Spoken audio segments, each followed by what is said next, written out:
Ora, como recebestes Cristo Jesus, o Senhor, assim andai nele.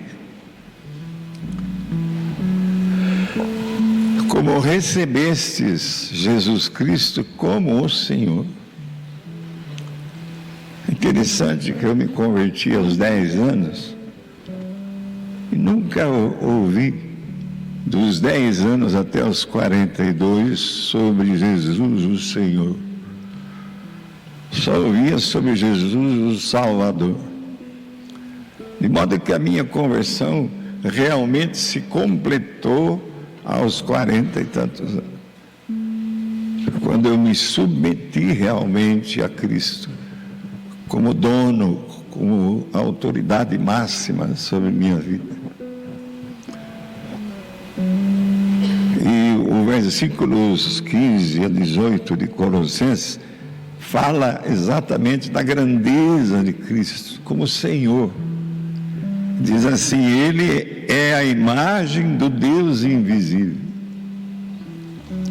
o primogênito de toda a criação,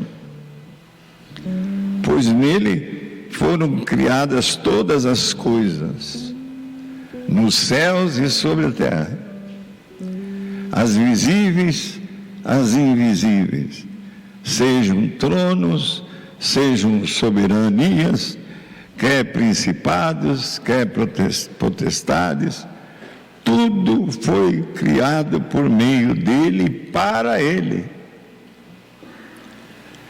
Ele é antes de todas as coisas e nele tudo subsiste. Ele é a cabeça do corpo da igreja e ele é o princípio, o primogênito de entre os mortos, para em todas as coisas ter a primazia. Esse é o nosso Jesus. E todo Colossenses fala desse Jesus, da sua grandeza, na sua humildade. Ele é a imagem do Deus do Velho Testamento. E aí vimos a palavra andai nele, e eu disse que a palavra andai significa estar em Cristo, permanecer em Cristo, e muitas outras. Depois o Ed completou, e ele vai falar aqui também. Andai nele é como se fosse vivei nele. Tanto que tem uma tradução bíblica que, em vez de pôr andar nele, traduziu vivei nele. Então vimos como deve ser o andar dos crentes. E ele tem que andar em novidade de vida.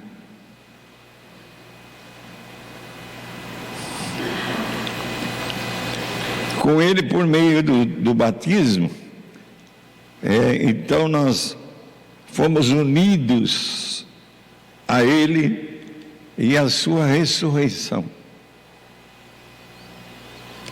E aí vimos andar no Espírito. O Espírito é que nos possibilita andar em Cristo, porque de nós mesmos é impossível. É preciso que cada crente se encha do Espírito Santo. É por isso que nós fazemos semanas de oração, vigília, insistindo para que a igreja toda esteja em oração. E a oração é algo fundamental para a igreja de Cristo. E há dificuldade para fazer com que a igreja toda ore, permaneça em oração. Mas Deus está trazendo um avivamento à nossa igreja. Essas últimas reuniões de oração, nós tivemos 4 vezes o número de pessoas que se reúnem para orar. E o ano 2020 vai ser um avivamento total da igreja. Deixa eu ver se falou amém. Falou amém, falou. Falou amém, Deus registrou lá. Aí vimos o andar, além do andar dos crentes, vimos o andar nele, como deve ser. E vimos Jesus como Senhor e concluímos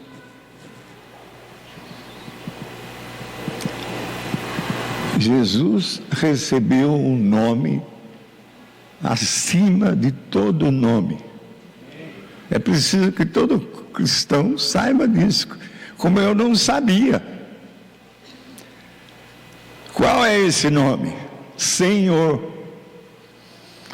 Jesus é o seu nome histórico, Jesus. Cristo é o seu nome profético, Cristo. E o Pai lhe deu o título na ressurreição de Senhor. Este é o nome mais elevado de Cristo. E é um nome, tem que ser o nome que nós devemos buscar para vivenciar em sujeição à sua autoridade.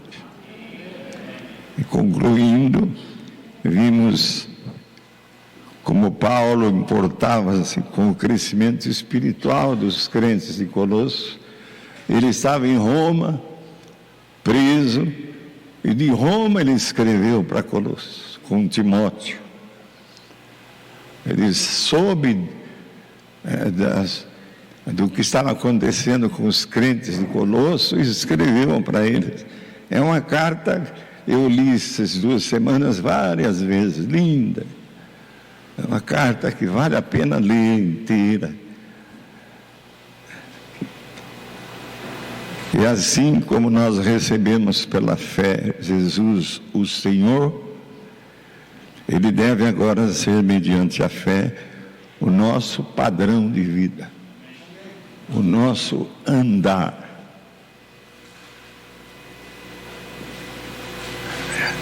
Nele e Ele em nós. Com a palavra, o Ed. Eu peguei esse tema tão curto que o irmão lá disse quando ouviu. Qual é o tema? Andai nele. Ele pensou, só isso? 2 palavrinhas? E nós descobrimos, estudando esse tema, que o que o próprio irmão falou, dava para fazer 5 acampamentos só nesse tema, né? E eu resolvi pegar a palavra nele. Tirei o andai para estudar o nele. O que significa esse nele? Se é para a gente andar nele.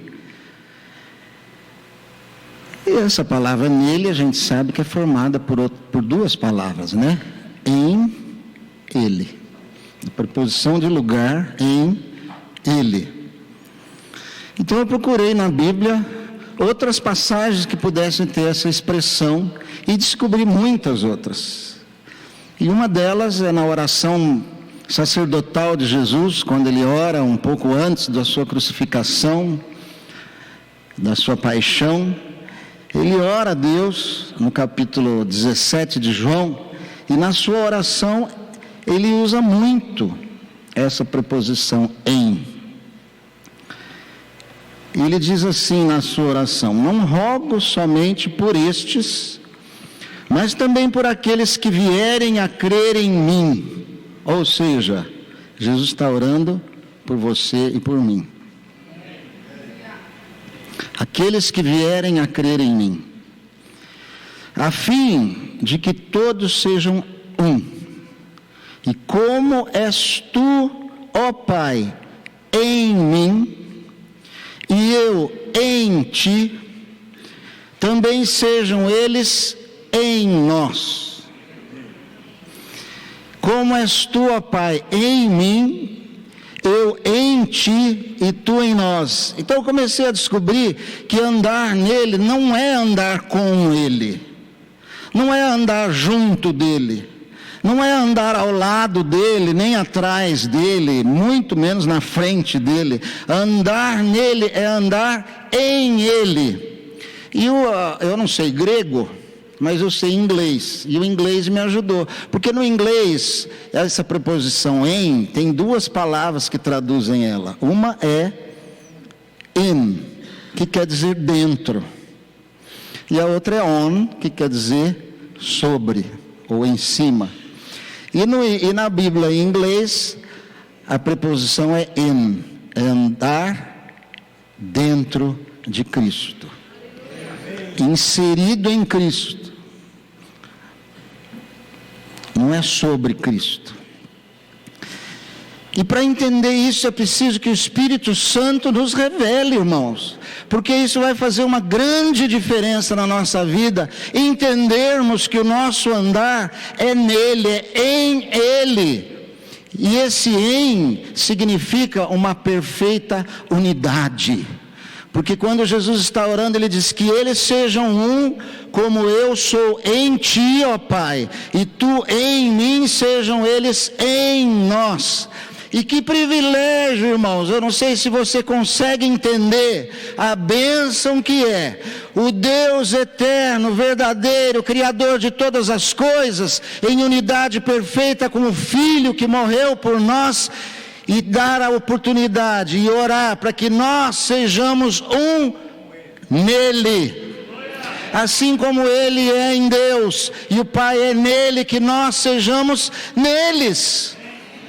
Você e eu, pecadores, miseráveis, falhos, infiéis, podemos ser inseridos na unidade perfeita que é Deus, a Trindade. E embora sejamos imperfeitos, eu me lembrei do apóstolo Paulo. Paulo não era um homem perfeito, Bilão falou dele, né? Era um homem imperfeito, cheio de defeitos. Ele era um homem mau, inimigo do Evangelho, violento, mas ele se converteu e chegou ao ponto de ter um relacionamento tão íntimo e de comunhão com Jesus, que um dia ele disse assim: eu não julgo mais que eu vivo, mas é Cristo que vive em mim. Em mim, nós nele e ele em nós, através do seu Espírito. Ou seja, nós em unidade com o Deus Trino, o Pai, o Filho e o Espírito Santo. Se nós compreendermos, irmãos, o que é viver nele, andar nele, e que isso significa andar em comunhão, em unidade com Deus, a nossa vida realmente vai ser transformada. E Deus nos deu dois exemplos, dois tipos de relacionamento para que nós possamos aprender e a treinar a unidade. E são eles o casamento. Deixa o homem pai e mãe e une-se a sua mulher, e os dois se tornam um. Dois que se tornam um. Unidade. E o dia que nós entendermos que o casamento é isso, para vivermos a unidade, para expressarmos essa qualidade de Deus e começarmos realmente a viver em Deus, Ele produzirá em nós essa unidade, que vai ser um testemunho para o mundo tão carente de testemunhos de famílias bem estruturadas que vivam em comunhão e unidade. Maridos amando suas esposas, esposas respeitando seus maridos, filhos obedecendo aos seus pais, pais tratando seus filhos com dignidade. E o outro tipo de relacionamento que Deus nos deu e que muitos não entendem, para treinarmos e aprendermos a unidade, é a igreja. Porque quando somos batizados em um corpo, pelo Espírito Santo. Somos inseridos num corpo. Somos incorporados em Cristo, para que possamos viver em Ele. A igreja é isso. Por isso que Jesus está orando, que eles sejam um, para que o mundo creia. Viver em Deus, em Cristo, e Ele em nós, através do seu Espírito, produz a verdadeira unidade na igreja. E a igreja está aí para ser vivida assim, e ser luz e sal, para que esse mundo creia que é importante, vale a pena vivermos no corpo de Cristo. Quando Paulo fala, assim como recebestes ao Senhor, andai nele, mostra que aquela igreja de Colossos estava sendo atacada exatamente nele, que é Jesus. Porque havia falsos profetas, heresias, de que Cristo não era suficiente para a salvação. E, portanto, o senhorio dele estaria em xeque, estaria em jogo. E o Paulo, então, escreve esses versículos do 8 até o 15 do capítulo 2, que eu vou ler para vocês.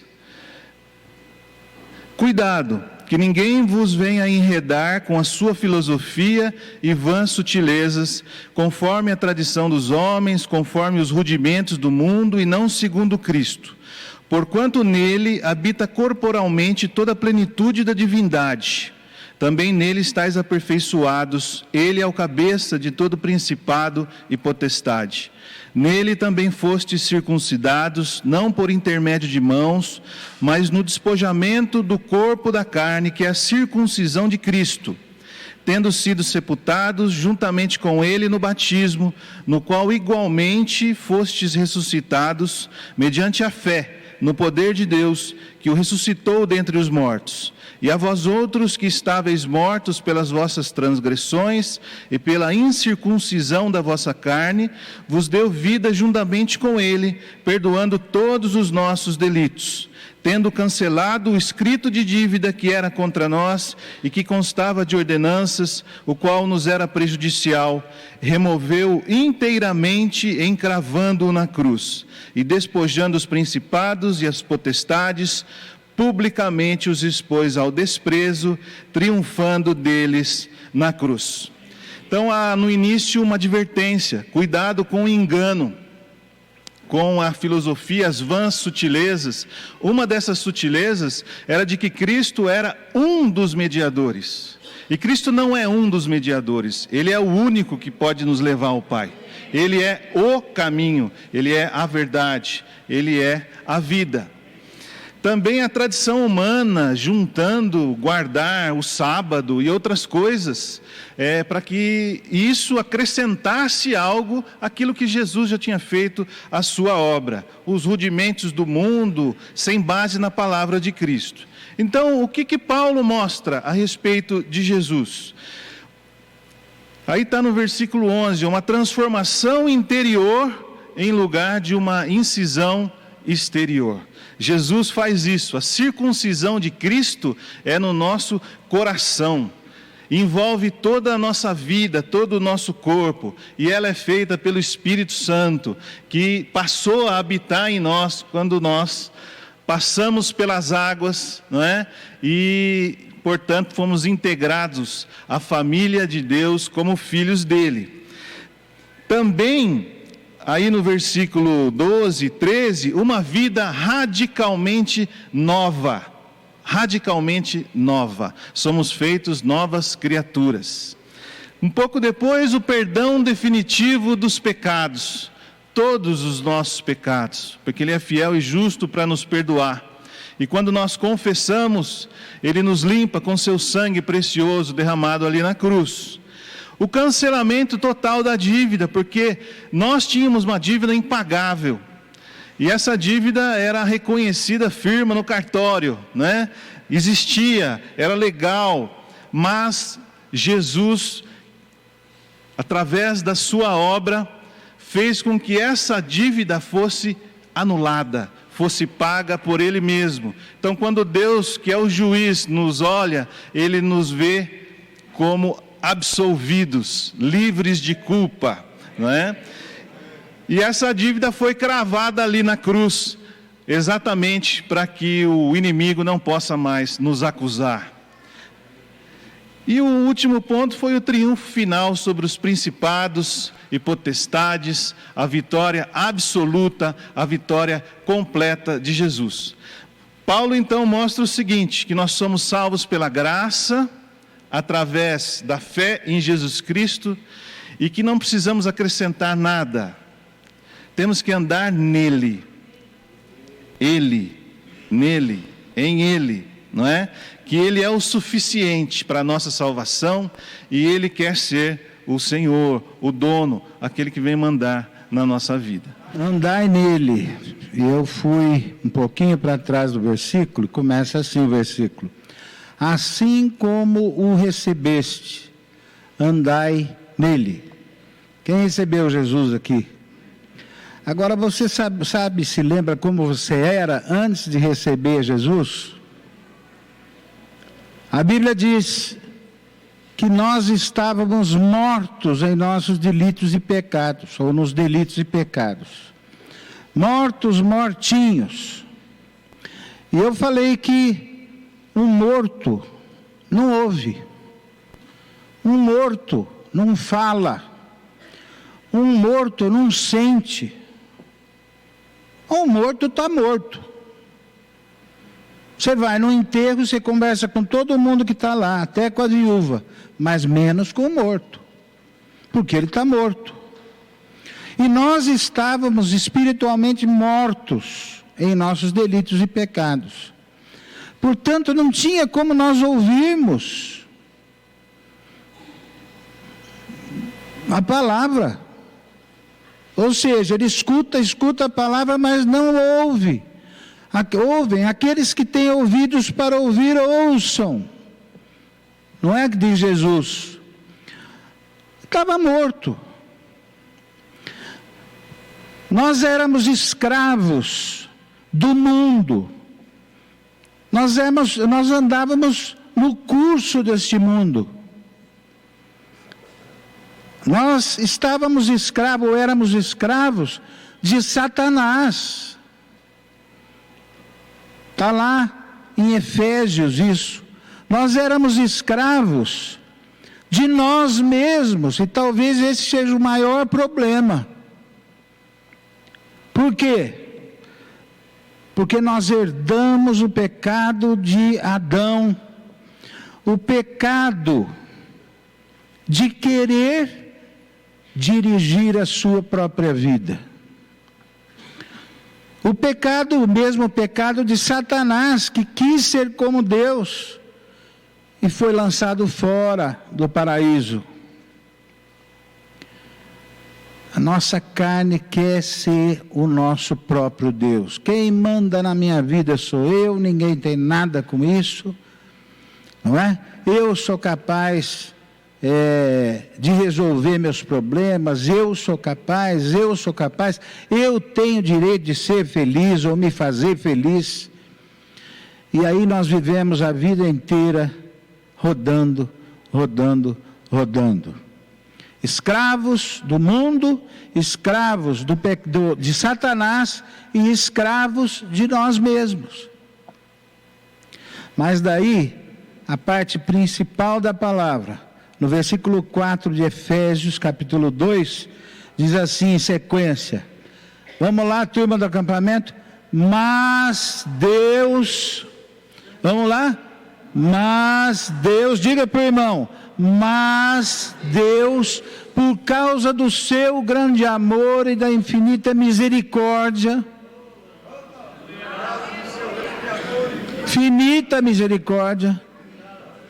e contei uma ilustração de um pastor, que aconteceu com ele, um pastor presbiteriano, saiu do seminário, novo, solteiro, foi para uma igrejinha viveu lá 1 ano, depois quis ir para um lugar que não tinha igreja nenhuma, e foi para uma igreja no estado de Pernambuco, uma cidade pequena, aonde ele tinha nascido ali por perto.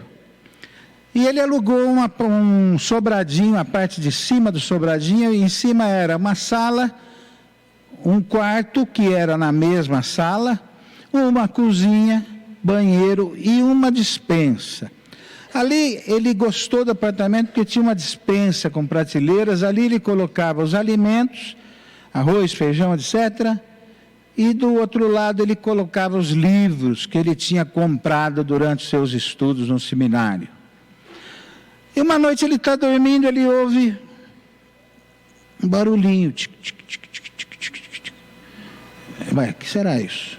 Tic, tic, tic, tic, quac, quac, quac, quac. O que é isso? Rato.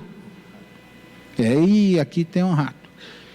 Acendeu a luz, levantou, foi lá, não achou o rato. No outro dia comprou uma ratoeira. Colocou lá direitinho, com queijo, né? Pôs ali. E na noite ele escutou de novo. E ficou esperando. Nada. Ele falou, vou dormir. No outro dia ele foi lá, o rato, quer dizer, além de roer, ele estava vendo uma caixa de papelão assim, ele roeu mais, ainda levou o queijo. E isso aconteceu mais umas 2 noites. Aí um irmão orientou, falou, não é um rato grande, é um camundongo, um ratinho, você tem que comprar uma ratoeirinha, a menor que você achar. Ele comprou uma coisinha assim e colocou lá. Aí na noite, ele escutou o barulho. Tá! Peguei. E o rato tinha começado a roer os livros dele. E ele ficou louco da vida. Não, o alimento tudo bem, mas meus livros que eu paguei caro. Começou a planejar como é que ele ia matar esse rato a hora que pegasse. Se ele estivesse vivo, ele ia judiar do rato. E ele olhou, naquele outro dia, estava lá o ratinho preso pelo pezinho. Ele falou, está vivo. E levantou a ratoeira, olhou para o rato, te peguei, hein? Te peguei, você vai ver agora.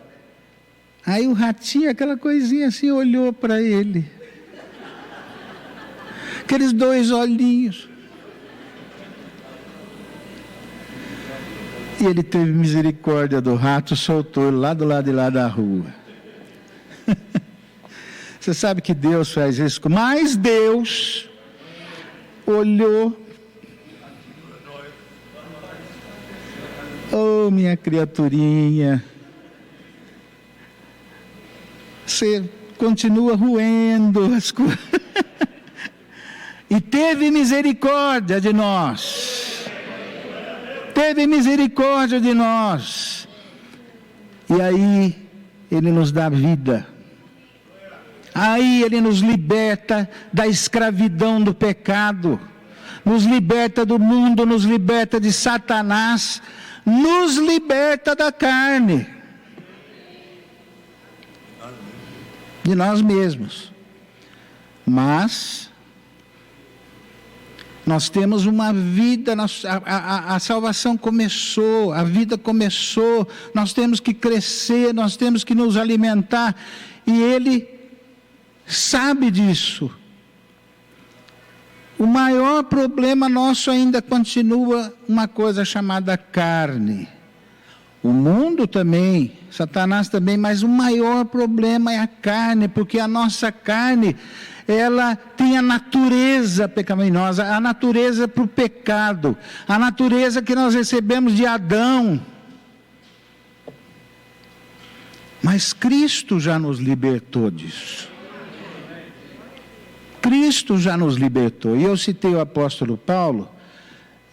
O apóstolo Paulo, ele se converteu no caminho de Damasco. O apóstolo Paulo era terrível.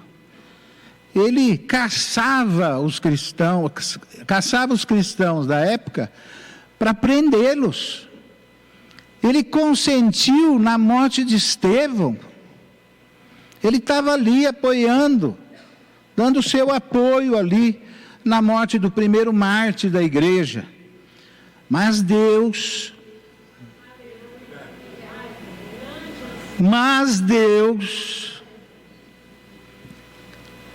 aparece para ele no caminho de Damasco. Ele estava indo com a carta para prender cristãos e, enfim, aparece para ele. E ele imediatamente reconhece.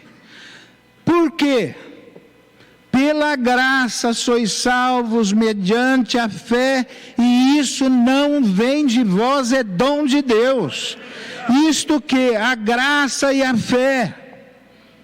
Mas Deus atua com a graça, com a misericórdia, a graça e a fé que Ele nos dá. E Paulo diz: quem és tu, Senhor? Senhor, você pode olhar, lá está em letra maiúscula. Eu sou Jesus a quem tu persegues. Paulo era pecador, estava morto, escravo do pecado, da carne.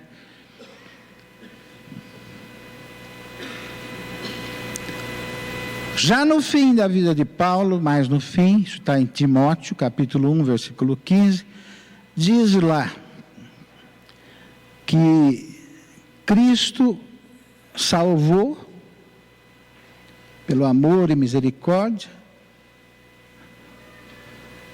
eu que era os pecadores, ou seja, o morto, o escravo, dentre os quais eu sou o principal, dentre os quais eu sou o maior dos pecadores. Olha, eu não era, eu sou, ele disse. E nós somos assim, nós ainda estamos na carne. Muitas vezes o bem que nós queremos fazer, nós não conseguimos, o mal que nós não queremos, nós fazemos. Ou não é verdade? Mas Deus, diga aí para o irmão, mas Deus, pela sua misericórdia infinita, ainda age nos dando fé, para que nós cada vez mais conheçamos a graça de Deus. Amém? Olha, diga assim para o irmão, apesar de você, meu irmão, você vai chegar lá. tvcmc.com.br é o nosso canal para compartilhar o Evangelho do Reino de Deus e o senhorio de Jesus Cristo.